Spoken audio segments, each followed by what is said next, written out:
In this video, you will learn how to transfer planned outcrop locations to your GPS device. To do this, initiate the Soil Profile Export command and select the soil profiles for which you want to export coordinates. Next, you need to define the file name.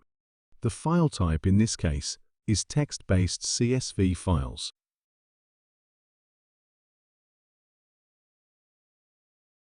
Now you can determine the delimiter first.